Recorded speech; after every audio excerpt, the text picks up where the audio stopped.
अस्सलाम वालेकुम दोस्तों, मैं इमरान अख्तर और तुसी मेरा यूट्यूब चैनल देख रहे हो MI solar system Pakistan.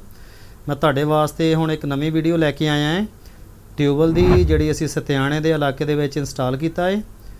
5 inch ਦੀ ਡਿਲੀਵਰੀ ਲਈ ਹੈ ਤੇ ਇਹਨੂੰ ਚਲਾਇਆ ਅਸਾਂ 24 ਪਲੇਟਾਂ ਤੇ 330 ਵਾਟ ਦੀਆਂ। ਇਹਦੇ ਪਿੱਛੇ ਅਸੀਂ ਮੋਟਰ ਲਾਈ ਹੈ 10 ਹਾਰਸ ਪਾਵਰ ਦੀ। ਇਹ ਤੁਸੀਂ ਦੇਖ ਸਕਦੇ ਹੋ ਇੱਕ ਅੱਛੇ ਪ੍ਰੈਸ਼ਰ ਦੇ ਨਾਲ। ਤੇ ਅਸੀਂ ਹੁਣ ਮਜ਼ੀਦ ਤਫਸੀਲ 'ਚ ਜਾਂਦੇ ਹਾਂ, ਲੇਕਿਨ ਤਫਸੀਲ 'ਚ ਜਾਣ ਤੋਂ ਪਹਿਲੇ ਜਿਹੜੇ ਦੋਸਤਾਂ ਨੇ ਮੇਰੇ ਚੈਨਲ ਨੂੰ ਸਬਸਕ੍ਰਾਈਬ ਨਹੀਂ ਕੀਤਾ ਉਹ ਸਭ ਤੋਂ ਪਹਿਲੇ ਮੇਰੇ ਚੈਨਲ ਨੂੰ ਸਬਸਕ੍ਰਾਈਬ ਕਰ ਲੈਣ और बैल आइकान के बटन भी दबा दें ताकि मेरी हर आने वाली वीडियो का नोटिफिकेशन तुहाडे कोल आ सके। तो शेयर भी करो मेरी वीडियो नूं ते लाइक भी करो। तो चलो दोस्तों हुण चलदे हां असीं अगे। यह तुसीं देख सकते हो कि असीं मोटर लगाई है तो यह साडा जिहड़ी वायर जा रही हैगी आ, तार जा रही है इन्वर्टर वाले पासे जा रही है। इहदे विच असीं 11 तो 15 किलो वाट वाला इन्वर्टर लाया है। ये 7.5 तो 11 किलो वाट वाला भी लगा सकते हैं, लेकिन असीं 11 तो 15 किलो वाट वाला लगाया है। तो यह साडा स्क्रीन ते तुहानूं नंबर भी नज़र आ रहा होएगा। तो बॉक्स दे विच असीं लगाया है। बॉक्स भी जिहड़ा हैगा असीं इस तरह लगाया है कि तुसीं इहनूं अगर उतार के ले जाना चाहो तो अपना ले जा सकते हो। जिन्नी देर ट्यूबल चलदा उन्नी देर ट्यूबल चलाओ, उस तो बाद अपना बॉक्स उतार के लै जाओ।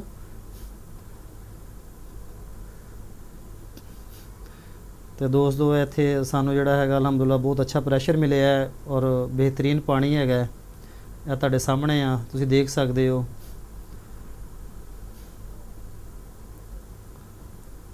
और उस तो पहले भी अलहमदुल्ला जिहड़ियां तुसीं साडीआं वीडियो देखियां ने तो साडी हौसला अफजाई कीती है। शाम भाई बैठे ने मोटर चैक कर रहे हैं कि मोटर किस पोजीशन दे विच है। अलहमदुल्ला मोटर गर्म नहीं हो रही हैगी, बिल्कुल ठीक चल रही हैगी आ। तो और इस अज दा जिहड़ा मौसम भी थोड़ा जिहा बदल वाला हैगा, मौसम इन्ना क्लीयर नहीं हैगा, लेकिन उसके बावजूद भी अलहमदुलिल्ला एक अच्छा प्रैशर आ रहा है। इस तो पहले ट्यूबल चल रहा सी, पीटर इंजन ते चल रहा सी, तो यदा काफ़ी ज़्यादा इन्हों कास्टली पैंदा सी, लेकिन हुण जिहड़ा इन्होंने सोलर के उत्ते जिहड़ा इहनूं कन्वर्ट कर दिता। यह तुसीं साडे पैनल देख सकते हो। साडे स्ट्रक्चर जिहड़ा हैगा मूवेबल स्ट्रक्चर लगाया, 12 पैनल लगाए ने एक स्ट्रक्चर के उत्ते। यह तुसीं देख सकते हो, तुहाडे सामने हैगा। यह तुसीं देख सकते हो साडे मूवेबल स्ट्रक्चर ने और असीं हर प्लेट के अंदर जिहड़ा हैगा वो फासला भी रखिया है ताकि उहदे विच हवा वगैरह आंधी वगैरह का मुकाबला कर सके। यह स्ट्रक्चर खुद असीं अपना डिज़ाइन किया है और जिथे जिहड़ा भी नवां प्रोजेक्ट लाते हैं उहदे मुताबक असीं अपना स्ट्रक्चर डिज़ाइन करते हैं। प्लेट के हिसाब नाल इहदे विच असीं 330 वाली जिहड़ी प्लेट लगाई है ए ग्रेड दे विच। इस प्लेट की 25 साल की वारंटी है इहदी और बहुत ही अच्छा रिजल्ट इस प्लेट का। तो ये कमाद की फसल के लगाया हुआ स्ट्रक्चर भी जोड़ा थोड़ा हाइट दी इस वजह तो इनू जोड़ा, लेकिन वैसे तो बेहतर ये है कि ज़्यादा हाइट नहीं देनी चाहिए है। जिन्नी नीचे होएंगे तो उन्ना जोड़ा हवा का प्रैशर बर्दाश्त कर सकणगे। तुसीं देख सकते हो पीटर इंजन भी पिया जोड़ा हुणे ही असीं उतारिया है, इहदा पक्खा भी साइड पर पिया है और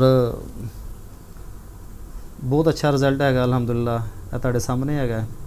लेकिन सिर्फ जो थोड़ा जिहा मौसम अप डाउन होंदा उहदे नाल जिहड़ा हैगा ना यह प्रॉब्लम आ जाती है इहदे च कि प्रैशर अप डाउन हो रहा है। तो बाकी यह ट्यूबल भी जिहड़ा हैगा बोर तकरीबन 20 साल पुराना बोर है, प्लास्टिक का 20 साल पुराना बोर है। बोर का पहले भी रिजल्ट कुछ कम सीगा तो लेकिन अलहमदुलिल्ला ऐसी फिर जिहड़ा इहनूं दोबारा चैक करांगे।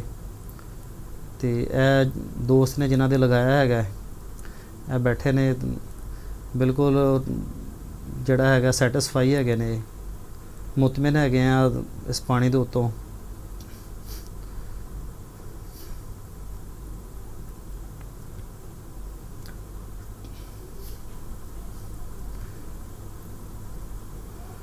साडे टीम मैंबर भी जिहड़े हैगे ने वो काफ़ी देर ते लगे हुए हैं माशाअल्लाह।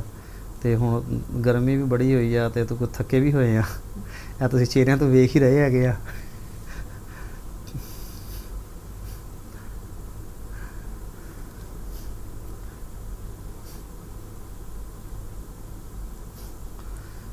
तो जिस किसी ने होर कोई तफसीली गल पुछनी हो मैंने इनबॉक्स भी आके गल पुछ सकता है। तो और असीं इहदे विच अपना राबता नंबर भी दे रहे हैं नीचे। राबता नंबर किसी ने राबता करना हो फोन के उत्ते पुछना हो तो इंशाअल्लाह असीं हाज़र हाँ। लेकिन बस थोड़ा जिहा दोस्त इस चीज़ का ख्याल रखा करो कि ਦਿਨ ਟਾਈਮ ਕਾਲ ਕਰ ਲੈਣਾ। ਬਾਜ਼ ਦੋਸਤ ਰਾਤ ਨੂੰ ਬਹੁਤ ਜ਼ਿਆਦਾ ਲੇਟ ਕਾਲ ਕਰਦੇ ਹੈਗੇ ਆ, ਤੇ ਅਸੀਂ ਤਾਂ ਸੁਣ ਲਈ ਦੀ ਫਿਰ ਵੀ ਕਾਲ, ਲੇਕਿਨ ਤੁਹਾਨੂੰ ਪਤਾ ਹੈ ਕਿ ਉਹ ਸਾਰਾ ਦਿਨ ਕੰਮ ਸ਼ਮ ਕਰਨੇ ਤੋਂ ਬਾਅਦ ਬੰਦਾ ਥੱਕ ਜਾਂਦਾ ਹੈ, ਤਾਂ ਕੋਈ ਆਰਾਮ ਦਾ ਟਾਈਮ ਵੀ ਹੁੰਦਾ ਹੈ, ਤੇ ਬਾਜ਼ ਦੋ ਜਿਹੜੇ ਹੈਗੇ ਬਿਲਕੁਲ ਆਰਾਮ ਦੇ ਟਾਈਮ ਕਾਲ ਕਰਦੇ ਹੈਗੇ ਆ। ਤੇ ਲੇਕਿਨ ਅਲਹਮਦੁਲਿਲਾ ਅਸੀਂ ਕਦੀ ਉਹਨਾਂ ਨੂੰ ਇਹ ਨਹੀਂ ਹੋਇਆ ਕਿ ਉਹਨਾਂ ਨੂੰ ਰਿਸਪੌਂਸ ਨਾ ਦਈਏ, ਤੇ ਲੇਕਿਨ ਫਿਰ ਵੀ ਕੋਈ ਸਾਡੀਆਂ ਆਪਣੀਆਂ ਮਜਬੂਰੀਆਂ ਹੁੰਦੀਆਂ, ਕੋਈ ਘਰੇਲੂ ਮਾਮਲਾਤ ਹੈਗੇ, ਸਾਰਾ ਕੁਝ ਹੁੰਦਾ, ਅਸੀਂ ਵੀ ਦੁਨੀਆ ਦੇ ਨਾਲ ਚੱਲਦੇ ਹਾਂ। ਤੇ ਮਿਹਰਬਾਨੀ ਕਰਕੇ ਜ਼ਰਾ ਜਿਹੜੀ ਕਾਲ ਵਗੈਰਾ ਜਿਹਨੇ ਕਰਨੀ ਹੁੰਦੀ ਆ ਨਾ, ਉਹ ਥੋੜ੍ਹਾ ਜਿਹਾ ਉਹ ਦਿਨ ਟਾਈਮ ਕਰ ਲਿਆ ਕਰਨ। ਕੋਸ਼ਿਸ਼ ਕਰਿਆ ਕਰੋ ਕਿ 10 ਵਜੇ ਤੋਂ ਲੈ ਕੇ ਸਵੇਰ 10 ਵਜੇ ਤੋਂ ਲੈ ਕੇ ਸ਼ਾਮੀ 5 ਵਜੇ ਤੱਕ ਜਿਹੜਾ ਹੈਗਾ ਤੁਸੀਂ ਰਾਬਤਾ ਕਰ ਸਕਦੇ ਹੋ।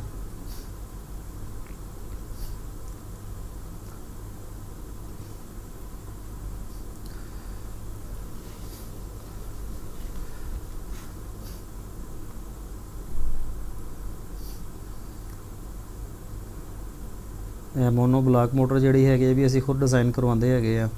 ਇਹਦੇ ਵਿੱਚ ਅਸੀਂ ਜਿਹੜੀ ਜਾਪਾਨੀ ਮੋਟਰ ਲੈ ਕੇ ਤੇ ਉਹਨੂੰ ਫਿਰ ਮੋਨੋ ਬਲਾਕ ਦੇ ਵਿੱਚ ਕਨਵਰਟ ਕਰਵਾਉਂਦੇ ਹੈਗੇ ਆ, ਔਰ ਹਰ ਤਰੀਕੇ ਦੇ ਨਾਲ ਜਿਸ ਤਰ੍ਹਾਂ ਦਾ ਪਾਣੀ ਹੋਵੇ, ਜਿੰਨੇ ਲੈਵਲ ਦਾ ਪਾਣੀ ਹੋਵੇ, ਉਹਦੇ ਹਿਸਾਬ ਨਾਲ ਇਹਦਾ ਹੈਡ ਰੱਖੀਦਾ ਪੱਖੇ ਦਾ ਜਿਹੜਾ।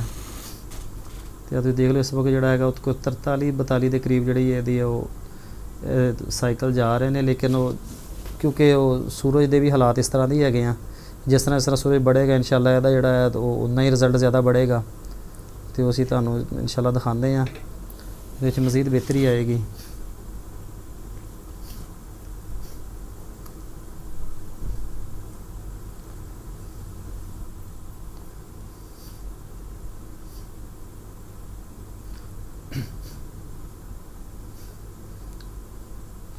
थोड़ा जिहा सूरज बेहतर होया तो देखो अलहमदुलिल्लाह उन्ना ही पानी का प्रैशर भी बढ़ गया। तुहाडे सामने तुसीं देख सकते हो, थोड़ा जिहा सूरज दे विच बेहतरी आई है, तो नाल ही उहदा जिहड़ा हैगा पानी का प्रैशर भी बेहतर हो गया। इस तरह जिस तरह कोई सूरज बेहतर होएगा रिजल्ट अच्छा आएगा, तो उस तरह ये जिहड़ा हैगा साइकिल वो भी ये बढ़नगे 44 45 46 47 तक चले जाएंगे। इस वक्त जी मोटर चल रही है तकरीबन 1320 चक्रां ते चल रही हैगी आ। इस दे नाल ही दोस्तों मैं तुहाडे कोलों इजाज़त चाहना है, तो और फिर दोबारा ये गल कहांगा कि मेरे चैनल नूं जिहड़ा हैगा तुसीं दोस्तां दे सबसक्राइब करना, तो मेरी वीडियो नूं शेयर करो, लाइक करना, ताकि मेरी भी हौसला अफजाई होवे तुहाडे वास्ते मैं नवीं वीडियो लैके आ सकां।